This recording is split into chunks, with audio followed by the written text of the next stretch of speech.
Hello दोस्त।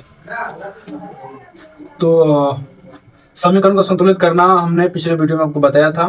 उसमें दो समीकरण को संतुलित किए गए थे जो बीजगणितीय विधि द्वारा संतुलित किए गए थे। तो आज जानेंगे और भी क्वेश्चन उसमें से आगे बीजगणितीय विधि द्वारा संतुलित करेंगे।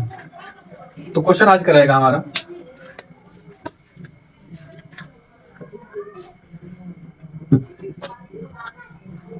ये सोडियम, ये जल, सोडियम जब जल से अभिक्रिया करता है तो सोडियम हाइड्रोक्साइड बनाता है, प्लस में हाइड्रोजन गैस मुक्त करता है। सोडियम हाइड्रोक्साइड बनाता है, प्लस में हाइड्रोजन गैस मुक्त करता है। तो कुछ नहीं करेंगे, उसी प्रकार से जैसे हमने एबीसीडी माना था उसी प्रकार से एबीसीडी फिर से मान लेंगे हम। यहाँ पे मान लिए ए, यहाँ पे मान लिए बी, यहाँ पे सी और यहाँ पे डी मान लिए। एलएचएस निकाल लेंगे हम। एलएचएस सबसे पहले देखा जाएगा कि अभिकारक में कौन कौन से तत्व हैं। अभिकारक में कौन कौन से तत्व हैं? तो सोडियम है, हाइड्रोजन है और ऑक्सीजन है। सोडियम एक है तो यहाँ पे एक लिखेंगे या फिर ना लिखेंगे कोई दिक्कत ना। हाइड्रोजन दो है तो यहाँ पे हाइड्रोजन दो लिखना पड़ेगा हमें। ऑक्सीजन एक है तो ऑक्सीजन ओनली फॉर ऑक्सीजन हो गया। अब देखिए ए में और सोडियम की जगह पे कुछ नहीं है तो एक मान लेंगे हम, यानी कि ए में और एक से गुना होते क्या हो जाएगा? ए हो जाएगा। यहाँ पे हाइड्रोजन के पास यानी कि बी में दो से गुना कराएंगे तो कितना हो जाएगा? ये 2b हो जाएगा। ऑक्सीजन में गुना कराएंगे तो ये सिर्फ b हो जाएगा। आते हैं बराबर में RHS में। तो सोडियम का सामने सोडियम का मान बराबर में सिर्फ c हो जाएगा। यहाँ पे आते हैं बराबर में c, यहाँ पे हाइड्रोजन के अगर मान कट जाएगा तो एक बचा तो एक में और c से गुना करेंगे तो कितना हो जाएगा? c प्लस में तो प्लस देंगे। यहाँ पे भी हाइड्रोजन, तो हाइड्रोजन यहाँ पे क्या माने? हम डी माने हैं, तो डी में और 2 से गुना करते कितना हो जाएगा? ये 2d हो जाएगा। अच्छा, आते हैं ऑक्सीजन के सामने। तो ऑक्सीजन के सामने में क्या बन जाएगा हमारा? तो ये भी c बन जाएगा सिर्फ।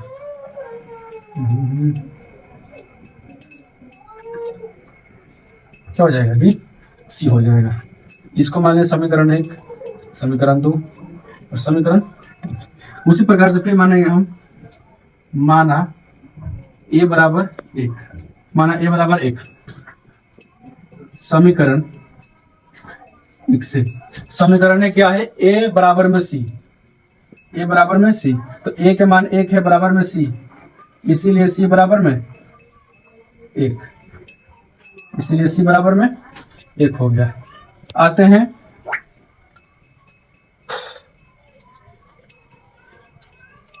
अब निकालेंगे सीधे हम समीकरण 3 से। समीकरण 3 है b बराबर में c, तो b के मान कुछ नहीं तो कुछ ना लिखेंगे। c के मान कितना? यहाँ पे 1 है, b के मान भी हमारा कहा आ गया? 1 आ गया। अब निकालते हैं समीकरण 2 से। समीकरण 2 का करें 2b बराबर में c प्लस d, 2b बराबर में c प्लस में 2d, c प्लस में 2d। यहाँ पे 2, अब b का मान कितना है? 1 लिखेंगे बराबर में c का मान 1 का प्लस में 2 है तो 2 और d है तो d लिख देंगे। यहाँ पे 2 हो जाएगा बराबर में c के मान यहाँ पे 1 ना, 1 हो जाएगा।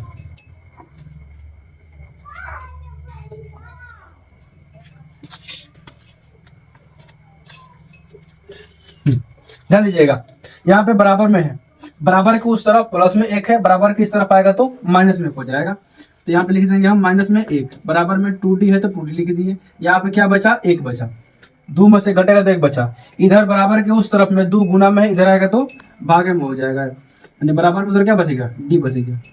तो यहाँ पे हम लिख लिए इसीलिए d बराबर 1/में। अब यहाँ पे आएगा पुनः समीकरण से। समीकरण क्या है? Na प्लस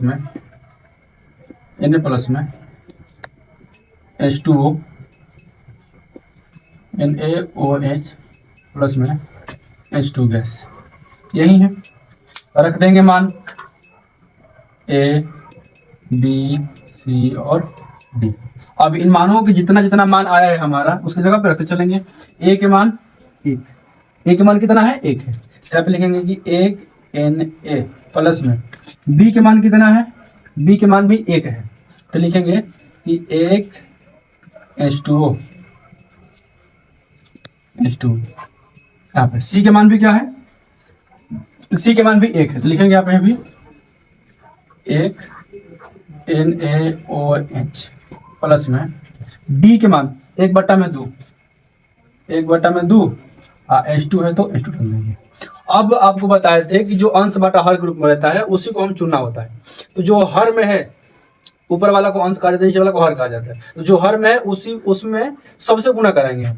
तो हर ग्रुप में कौन है, 2 है, और अंश ग्रुप में 1 है। तो हर ग्रुप में 2 है ना, तो 2 से सभी में गुणा करेंगे। तो लिखेंगे कि 2 से सभी में गुणा करने पर,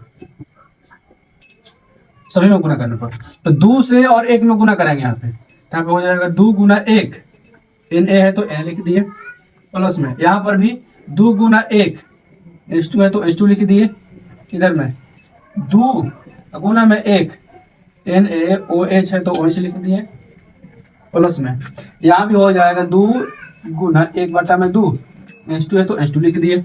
अब यहाँ पे गुना कराएंगे, 2 में 1 से गुना होते क्या हो जाएगा 2Na, प्लस में यहाँ भी हो जाएगा 2H2O, इधर देखेंगे ये भी 2 हो जाएगा 2H2O, और ये 2 से 2 क्या हो जाएगा खत्म।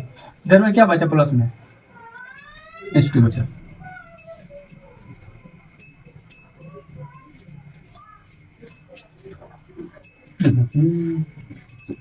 यहाँ पर गलती कर दी हो, 2NaOH, यही ना 2NaOH। अब देखते हैं समीकरण संतुलित हुआ कि नहीं हुआ। सोडियम 2 गो, हाइड्रोजन पहले से 2 है, 2 से गुना माने 2 दूनी के 4, हाइड्रोजन 4 हो गया। यहाँ पे देखें तो हाइड्रोजन 2 गो, यहाँ पे 1 गो, तो 1 में और 2 से गुना करना, 2 1 कम 2, यानी कि 2 का हाइड्रोजन है यहाँ, 2 का हाइड्रोजन है यहाँ, 4 को हो गया, 4 को इस तरफ भी हो गया। ऑक्सीजन 2 1 कम 2, यहाँ पे ऑक्सीजन 2 1 कम 2। तो आपका ये समीकरण संतुलित हो चुका है, ये समीकरण संतुलित हो चुका है, समीकरण संतुलित हो चुका है।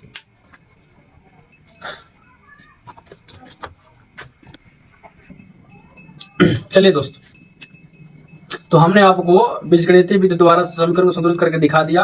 अगर आपके पास और भी कोई नए सवाल हैं जिसको संतुलित करना आपसे मुश्किल हो रहा है, तो आप YouTube पे मैसेज करके कमेंट में बता दीजिएगा, या फिर टेलीग्राम में लिंक दिया गया उस पर मैसेज कर दीजिए, फिर इंस्टा है इसी चैनल के नाम से, टारगेट प्रोग्रेस 10th, इस चैनल के नाम से यूट्यूब, टेलीग्राम और इंस्टा, ये तीनों मौजूद है। आप किसी भी वेबसाइट पे मैसेज कर दीजिए और उस पर दर्ज कर दीजिए अपना शिकायत की हमें समझ में आ रहा है कि ना आ रहा है, ठीक है। तो आज जानेंगे फिर से आगे क्वेश्चन, अभिक्रिया के प्रकार। आज जानेंगे कि अभिक्रिया के रासायनिक अभिक्रिया कितने प्रकार का होता है। यहाँ पे हेडिंग दिया जाएगा, हेडिंग मारा जाएगा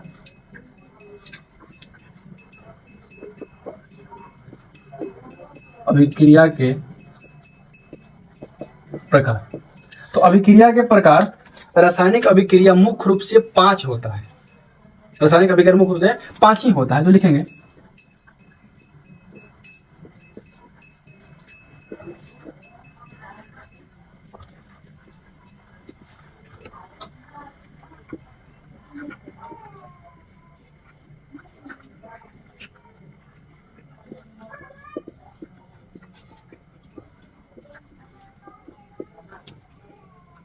पांच होते हैं। वो 5 कौन कौन सा है तो आपको बता दे रहे हैं हम। पहला होता है संयोजन अभिक्रिया,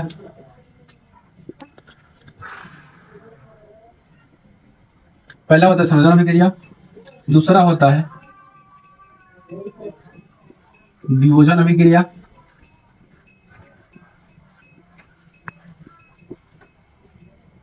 तीसरा होता है विस्थापन अभिक्रिया, और चौथा होता है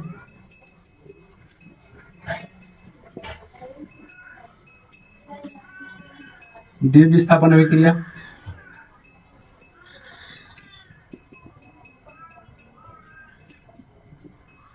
और पांचवा होता है आपका